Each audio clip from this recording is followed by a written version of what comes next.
¿Ven la presentación? ¿Sí? Ya. Sí.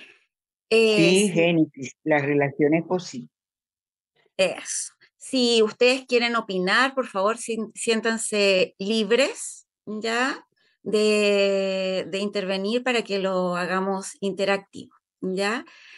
Creo que en estos momentos hay muchas situaciones conflictivas en el mundo que en realidad vienen desde hace muchísimo tiempo y tiene que ver cómo nos relacionamos.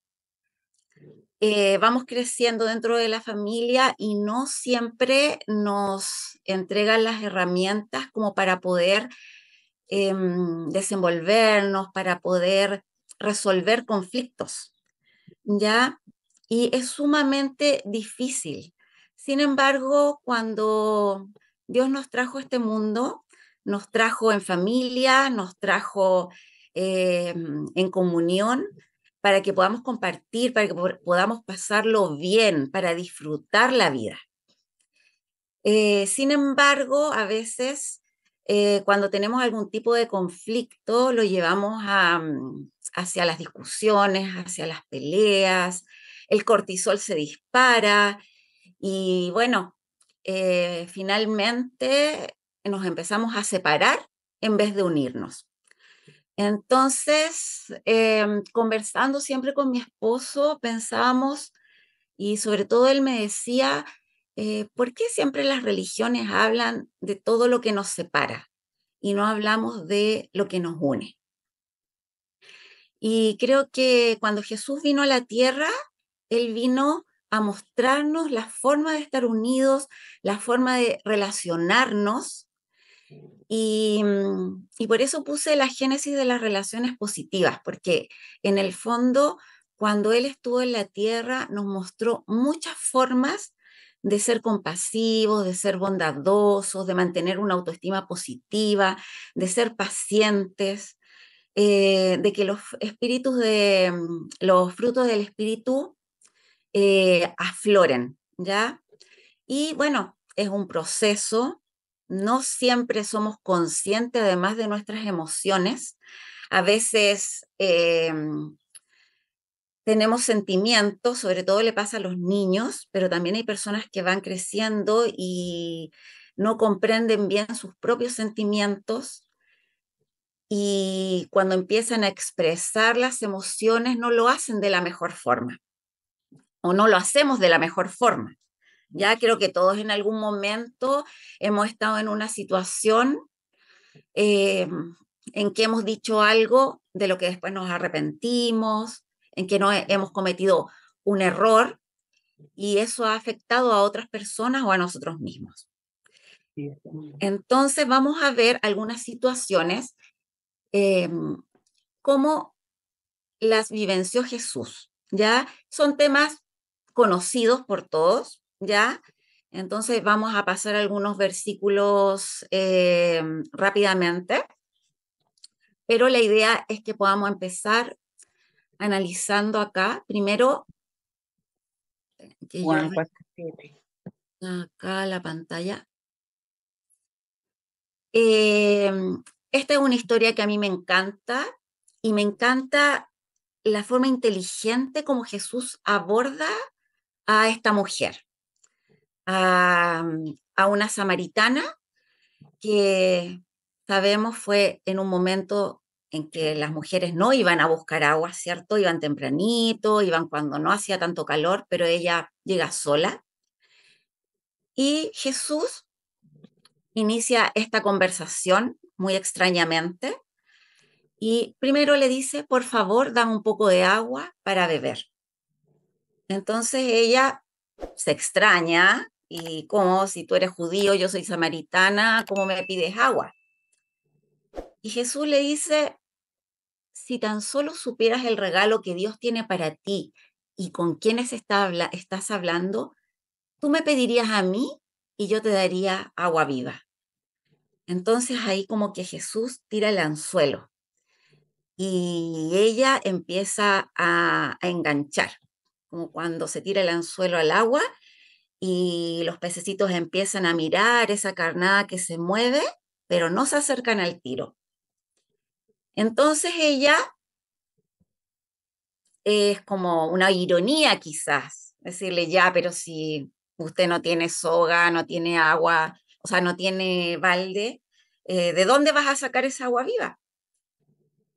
Y aquí viene algo que pasa mucho en las religiones, donde cada religión se siente superior a la otra, siente que es la religión verdadera, y ella le dice, ¿acaso usted se cree superior a nuestro antepasado Jacob, que nos dio este pozo?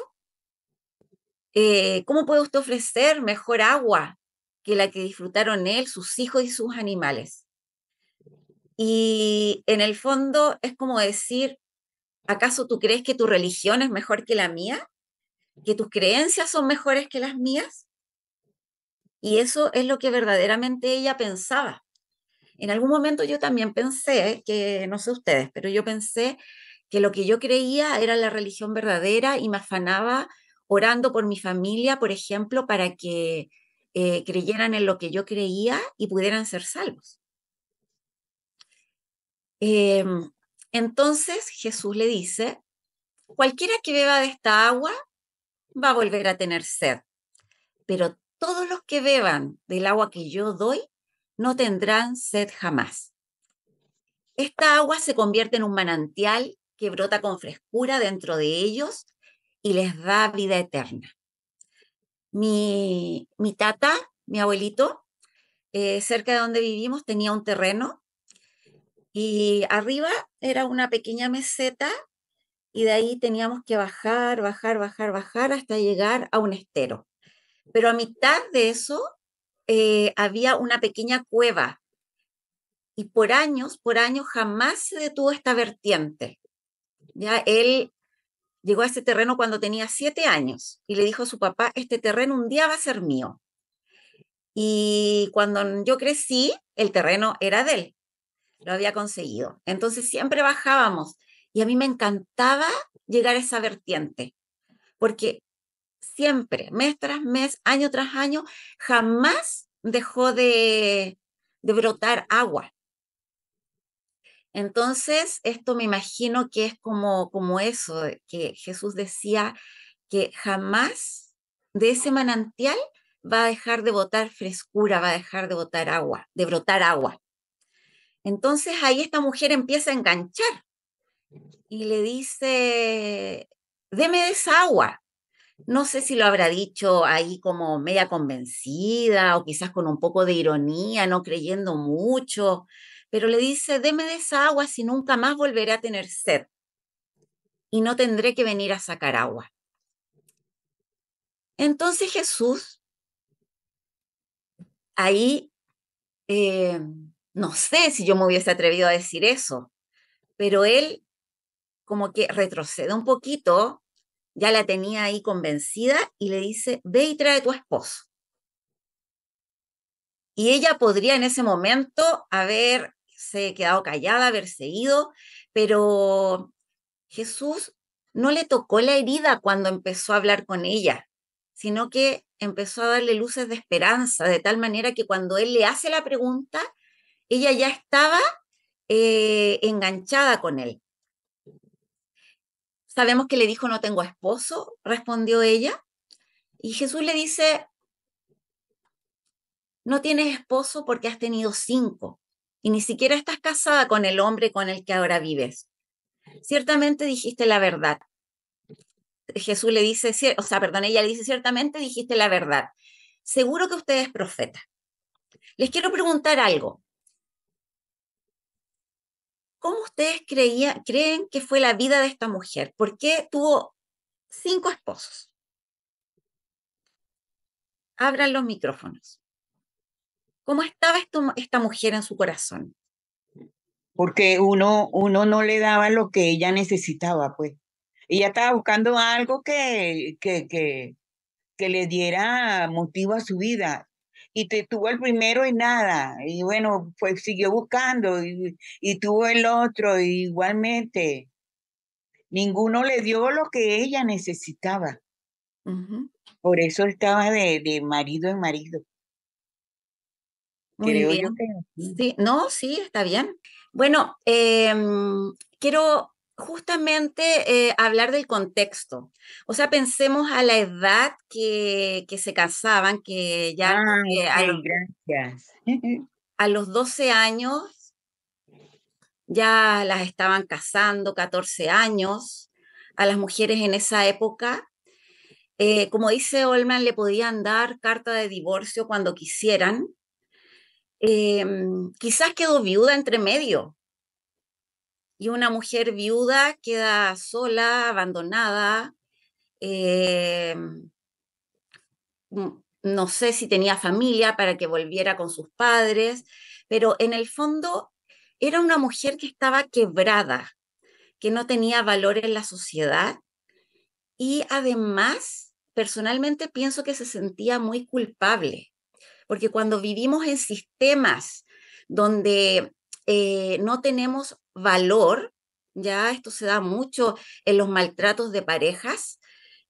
No, es que yo tuve la culpa, es que yo no hice esto. Entonces, yo imagino que además ella era una mujer muy culposa. Eh, y entonces, cuando ella le dice, Señor, seguro que usted es profeta. Y ahí ella sigue con esta mentalidad que nos cuesta tanto sacar, desestructurarnos, con estas conexiones neuronales que en el fondo tenemos que empezar a eliminar y hacer nuevas redes. Y ella le dice, ¿por qué ustedes los judíos insisten en que Jerusalén es el único lugar donde deben adorar, mientras que nosotros los samaritanos afirmamos que es aquí en el monte Gerizim, donde adoraron nuestros antepasados? Y esta traducción me encanta, es de la traducción del lenguaje actual. Créeme, querida mujer, que se acerca el tiempo en que no tendrá importancia si se adora al Padre en este monte o en Jerusalén. Ustedes los samaritanos saben muy poco acerca de aquel a quien adoran, mientras que nosotros los judíos conocemos bien a quien adoramos porque la salvación viene por medio de los judíos. El tema acá es que Jesús le quiere hacer ver exactamente lo que nos decía Olman. Le quería hacer ver que la adoración no tiene que ver con un lugar. La adoración tiene que ver con nuestro corazón, con nuestra conexión, con nuestra interrelación con Dios. Y ella estaba empezando a comprender eso. Entonces, Jesús sigue hablando y dice, pero se acerca el tiempo, de hecho, ya ha llegado, cuando los verdaderos adoradores adorarán al Padre en espíritu y en verdad. El Padre busca personas que lo adoren de esa manera, pues Dios es espíritu, por eso todos los que lo adoran deben hacerlo en espíritu y en verdad. Aquí no es importante el lugar, no es importante la ropa que uso, no es importante eh, si estoy en mi casa, si estoy en la iglesia, lo importante es que mi corazón esté dispuesto. Y la mujer le dice, sé que el Mesías está por venir al que llaman el Cristo. Cuando Él venga, nos explicará todas las cosas. Entonces Jesús le dijo, y esto ya es espectacular, le dice, yo soy el Mesías. Y abiertamente le habla. Muchas veces Jesús habló en parábolas y después le explicaba a los discípulos lo que quería decir. Pero aquí él le dice, yo soy el Cristo, yo soy el Mesías, yo soy Dios. En ese momento llegaron los discípulos y yo imagino la alegría que ella tenía y que eso que estaba sintiendo en su corazón, eso que afloraba, no sé si han estado tan felices que lloran de felicidad, como decía Florencia al principio, estaba emocionada, ya eso como que el corazón se te va a salir. Imagino que ella estaba inundada de felicidad porque por primera vez en su vida sentía comprensión, sentía compasión, sentía lo que había buscado siempre, pero ella no se podía quedar con eso. Entonces ella corrió y no le importó nada.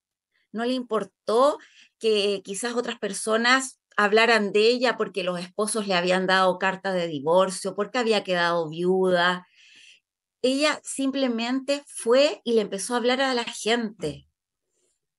Y no sé cuál habrá sido su transformación, pero tiene que haber sido algo espectacular, porque la gente le creyó, la siguió, la acompañó y fueron donde estaba Jesús. Y Jesús se quedó ahí 2 días, ¿cierto?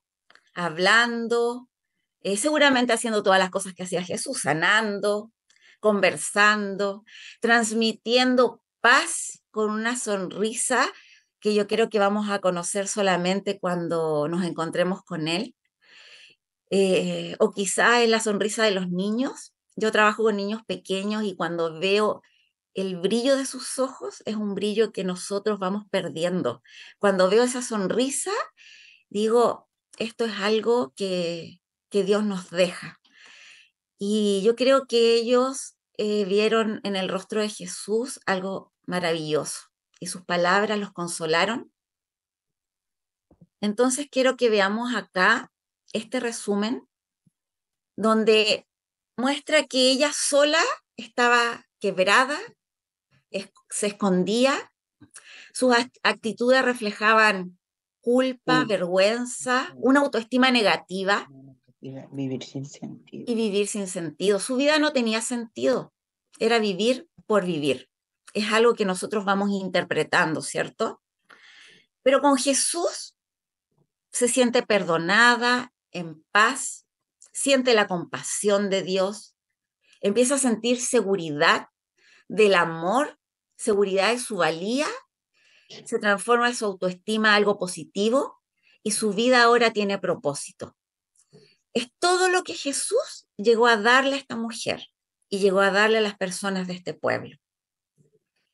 En la semana leí no sé, no me recuerdo dónde leí esto, pero lo parafraseé un poco, donde la verdadera relación no depende del lugar, sino del estado del corazón. Y me gustó mucho, así que lo quise poner acá, porque es lo que esta mujer encontró en Jesús. Vamos a ver otra situación. José de Arimatea y Nicodemo. José, aquí no va a salir textual, ya hice una mezcla de los versículos como para darle un orden, ¿ya? Entre entre Juan 19 y Marcos 15. ¿Ya? Entonces, si después ustedes lo buscan, no vayan a decir, hoy la Eli copió los versículos mal, no era así. No, yo con intención hice una mezcla, ¿ya? José de Arimatea era seguidor de Jesús, pero no se lo había dicho a nadie porque tenía miedo de los líderes judíos. ¿Han sentido miedo? ¿Han sentido miedo de hablar alguna vez en las congregaciones donde participaban? ¿O con amigos y amigas por pensar diferente? Bueno, él estaba en un mundo muy estructurado, con un arraigo cultural tremendo, ya donde era demasiado mal mirado que él pensara diferente. Entonces dice que él tenía miedo de los líderes. Era un miembro muy importante de la Junta Suprema. O sea, además tenía un puesto jerárquico alto. Además, él oraba para que el reinado de Dios empezara pronto. No sé si él tenía la convicción de que este reino iba a ser como el que muchos esperaban de la liberación de Roma, o él esperaba un reino espiritual. Pero sea uno o el otro, él buscaba a Dios. Esto nos demuestra que él, o lo que yo creo e interpreto, es que él oraba para que todo lo que había a su alrededor pasara pronto. Y cuando Jesús muere, hay una transformación en su corazón. ¿Cuánto tiempo habrá seguido a Jesús? ¿Cuánto tiempo habrá ido detrás, a lo mejor haciéndose pasar por espía, para las personas, quizás le dijo muchas veces a la gente de la Junta Suprema, yo voy a ir a observar, voy a investigar, después les cuento, pero en realidad él estaba conociendo a Jesús. A lo mejor en un principio fue así, a lo mejor en un principio él fue como espía y al empezar a ver todo lo que Jesús hacía, su corazón poco a poco empezó a transformarse, su mente empezó a pensar, es que esto es espectacular, esto es fuera de serie. Eh, Nadie puede hacer esto, como dijo Nicodemo, nadie puede hacer esto si no viene de Dios. Y empezó a ver cómo Jesús transformaba la vida de las personas. Y ahí, en secreto, él observaba. Quizás cuántas veces quiso acercarse a Jesús. Imagino cuando Jesús miró a Pedro desde la cruz y a pesar de todo lo que Pedro había hecho, Jesús lo miró con tanta compasión y tanto amor. Imagino que también muchas veces las miradas de Jesús y José se deben haber cruzado y Jesús lo debe haber mirado con tanta compasión y tanto amor, diciendo solo con la mirada, tranquilo José, te amo y sé lo que hay en tu corazón. Y José recibía eso. Y cuando Jesús muere, aquí cambia el relato, porque dice, no tuvo miedo. Todo el miedo que tenía de enfrentar a las personas con que había compartido, donde tenía un estatus, todo ese miedo se fue y habló con Pilato y le pidió el cuerpo de Jesús. Y dice que José compró una sábana de tela muy fina y cara. Bajó a Jesús de la cruz, lo envolvió en la sábana y lo puso en la tumba. Un relato paralelo, dice también Nicodemo, el que una noche había ido a hablar con Jesús, llegó con unos 30 kilos de perfume a donde estaba José. Aquí dice que los dos tomaron el cuerpo y lo envolvieron en vendas de esta tela muy cara, pusieron el perfume que Nicodemo llevaba y pusieron a Jesús en la tumba. Estos dos hombres compartían el estatus, compartían un nivel sociocultural alto, compartían la admiración de mucha gente, pero también compartían el haber conocido a este hombre maravilloso que fue Jesús y les cambió su vida. Y en ese momento a ellos ya no les importó nada más, no les importó todo lo que tenían, ¿ya? Y simplemente fueron y abiertamente tomaron el cuerpo de Jesús para darle una sepultura digna. Esto también me recuerda al joven rico, cuando dice que el joven rico se fue triste porque tenía muchas posesiones. A mí me gusta pensar que también fue un proceso y que algún día el joven rico comprendió lo que había sucedido y que Jesús era el único que podía transformar su vida. Voy a ahondar ahora un poquito en Nicodemo. También sale en la serie. Dice, una noche un fariseo llamado Nicodemo, que era líder de los judíos, fue a visitar a Jesús y le dijo, Maestro, sabemos que Dios te ha enviado a enseñarnos, pues nadie podría hacer los milagros que tú haces si Dios no estuviera con él. Jesús le dijo, te aseguro que si una persona no nace de nuevo no podrá ver el reino de Dios. Nicodemo le preguntó cómo puede volver a nacer a alguien que ya es viejo. ¿Acaso puede entrar otra vez en el vientre de su madre? Jesús le respondió, te aseguro que si uno no nace del agua y del espíritu no puede entrar en el reino de Dios. Y aquí viene nuevamente el tema del agua. Jesús utiliza nuevamente el agua, así como lo utilizó en la mujer samaritana, lo utiliza aquí para mostrar que el agua purifica, el agua limpia, y es una característica que se sabe de tiempos antiguos. Todavía existen en Israel estos pozos de agua corriente en que los judíos se iban a meter y a limpiar, y tenía que ser agua corriendo, en que las mujeres, después de estar con su periodo, también iban para purificarse. El agua era muy importante, lo sabemos en Egipto, adoraban el río Nilo, eh, y todo su entorno, su economía giraba en torno al agua. Entonces Jesús comprendía el significado real que tenía para estas personas el agua y se lo comunica a esta mujer. Es el elemento que utiliza para enseñarle y es el elemento que utiliza para enseñarle también a Nicodemo, para que comprenda que que Jesús le estaba diciendo: yo soy el agua que les doy la vida por la eternidad, para que nacieran del Espíritu. Y sigue hablando Jesús y le dice: no te sorprendas si te digo que hay que nacer de nuevo. El viento sopla de donde quiere y aunque oyes su sonido no sabes de dónde viene ni a dónde va. Así también sucede con todos los que nacen del Espíritu. Era un cambio rotundo, es un cambio rotundo que Dios quiere hacer en nuestras vidas.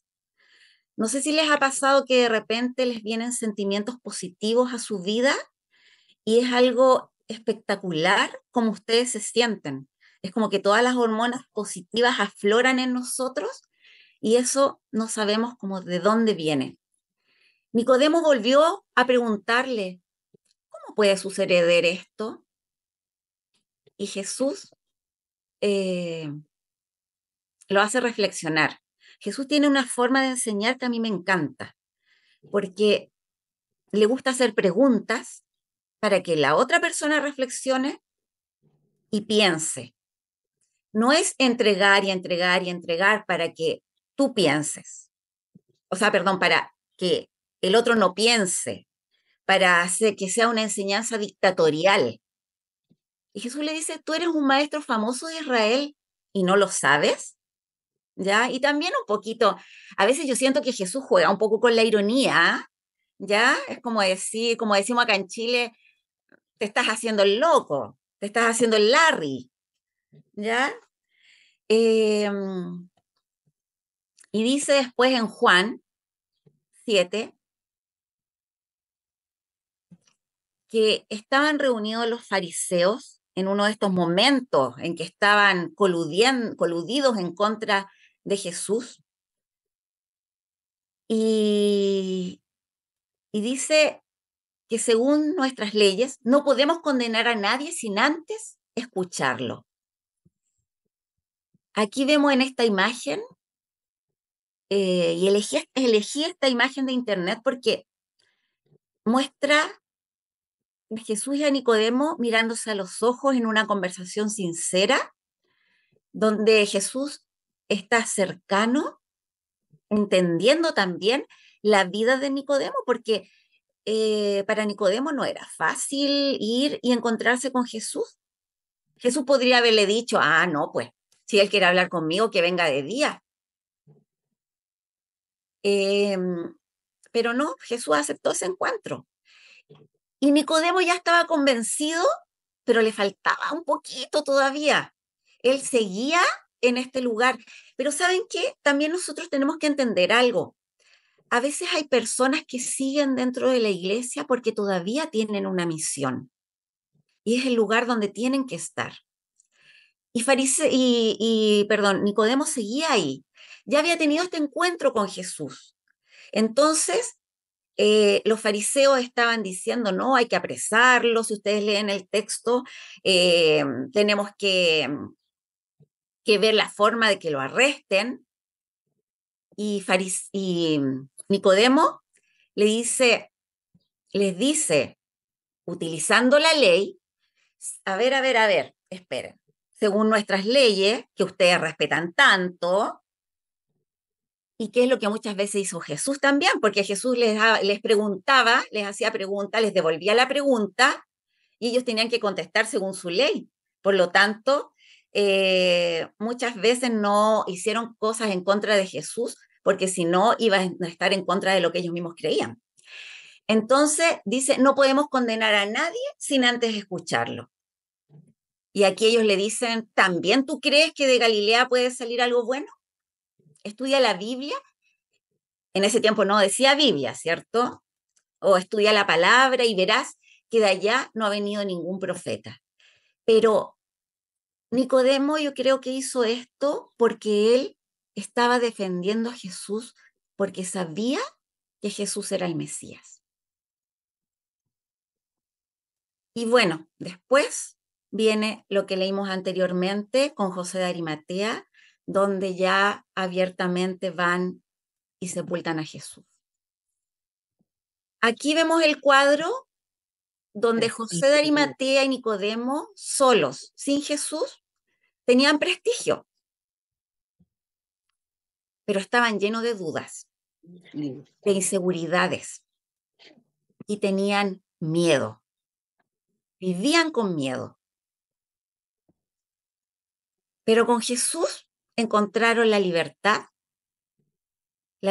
no solo de opinar, sino la libertad espiritual, de sentir que Dios no los estaba condenando, que todas las leyes y toda la doctrina que habían aprendido no tenía sentido porque con esas leyes eran condenados, pero en Jesús habían encontrado la libertad espiritual. Con Jesús encontraron la valentía, perdieron el miedo, recibieron la comprensión de nacer de nuevo y vivir en el reino, porque entendieron que el reino había llegado a ellos. Después, quiero, ya con esto vamos cerrando, algo que hizo Jesús, porque la Biblia dice que si escribieran todas las historias que Jesús vivió, en realidad no terminarían nunca, ¿cierto? Dice que en Mateo 9, 35 al 38, fue después del Sermón del Monte. El otro día aprendimos con Enio, ¿cierto? Que el sermón no fue en el monte, que fue en el valle. Pero después de ese sermón, lo que hizo Jesús fue empezar a recorrer todos los pueblos y aldeas enseñando en las sinagogas. Se calcula que eran unos 200 pueblos. Y hacía tres cosas. Enseñaba, anunciaba las buenas nuevas del reino, sanaba toda enfermedad y toda dolencia. O sea, imagínense, Jesús entraba a las sinagogas, ya entraba en el fondo a la boca del lobo, donde no lo querían, pero de alguna manera él igual podía ahí hablar, leer, ¿cierto? E imagino que él no leía estos textos donde habla que el rey David fue y conquistó un pueblo y mató a uno y a otro, o de las o que Dios castigó a Sodoma y Gomorra y que los quemó con fuego, aunque yo no creo que fue así, pero creo que Jesús no leía eso. Jesús solamente leía del Antiguo Testamento las palabras de esperanza, las palabras donde iba a llegar el reino, donde él mismo iba a llegar a entregarles el perdón, el amor, la libertad. Después dice, anunciando las buenas nuevas del reino, para entregar todo este amor que fluía desde su corazón, desde su vida. Y acá me llama la atención porque dice sanando toda enfermedad y toda dolencia. Es reiterativo porque podría quedarse en que sanaba toda enfermedad y listo. Pero ¿por qué dice toda dolencia? ¿Por qué creen ustedes que además agrega esto?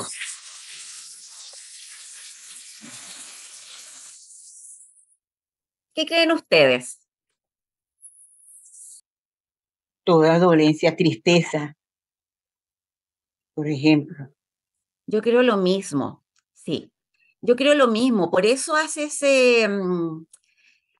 esa doble afirmación, sanando toda enfermedad y toda dolencia, no solo lo físico, sino también lo espiritual, dando esperanza, que comprendieran que Él era el libertador, no del yugo romano, sino de nuestros propios corazones, porque no solamente estaban bajo eh, el yugo de los romanos y de los poderes religiosos, sino también estaban bajo el yugo de su propia mente, de su propio corazón. Bajo estima también, la, Así o es. sea, que uno se sintiera un poquito más importante, pues. Justamente, porque cuando Jesús llega, o sea, si viene, no sé, el presidente a nuestra casa, nos vamos a sentir importantes, es un honor. Entonces aquí vino el creador del universo. O sea, las imágenes que mostró Florencia en el canto al principio, donde mostraba el cielo maravilloso, el creador de lo más pequeño hasta lo más enorme, vino a nuestra casa. Entonces es lo más espectacular que haya pasado. Y dice que Jesús tuvo compasión de ellas, de las multitudes, porque estaban agobiadas y estaban desamparadas. Estaban agobiadas, estaban con cargas. Eh, Habían impuesto sobre ellos muchas cargas, car cargas de impuestos y cargas de cosas que hacer para tener la salvación. Y estaban desamparados porque no les daban los líderes políticos y religiosos un sentido a sus vidas. No los guiaban por el verdadero camino. Entonces, dice que estaban agobiados y desamparados como ovejas sin pastor. Mi papá tenía ovejas y, y ahí yo me di cuenta realmente lo dependiente que son las ovejas de su pastor. Eh, había una ovejita que la madre rechazó y tuvieron que alimentarla con mamadera. Y después esa ovejita, no sé, yo creo que se creía humana porque andaba detrás de nosotros dependiendo siempre, siempre, siempre.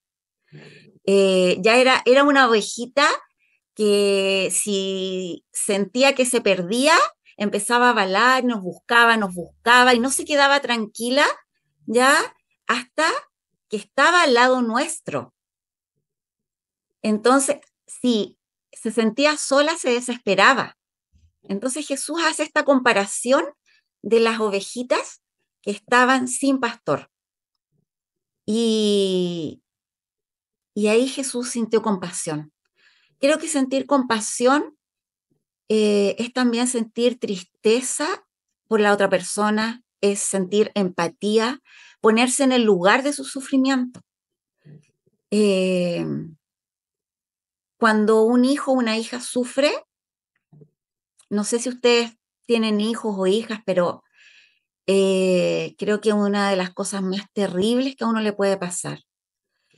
En algún momento en que a nosotros nos pasó algo muy, muy grave, era como que mi corazón se desgarraba y yo hubiese querido que las cosas me pasen a mí y no a mis hijas.